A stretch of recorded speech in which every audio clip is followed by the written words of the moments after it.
Does this sound like you with regards to your manifestations? You worry and panic when somebody asks you, like, what's going on with your specific person? Because in your mind you're together, but you're like, how do I respond? How do I deal with, people asking me in the 3D? Well, the first thing that I would do is, before the situation happens, I just tell myself that people mind their own business. People don't ask me anything. But let's say they do ask you.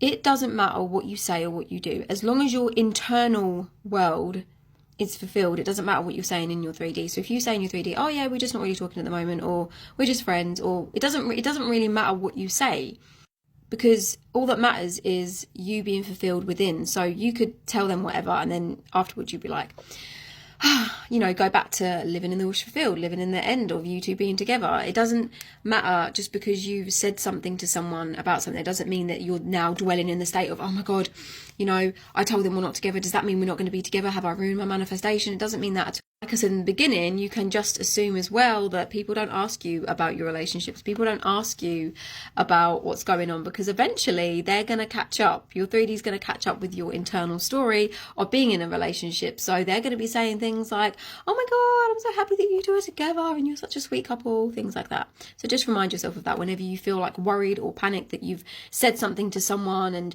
you're like, do I lie to them? Do I pretend we're together? No, you don't need to do that. You just tell them whatever. As long as your internal story, you're in the wish fulfilled, it doesn't matter.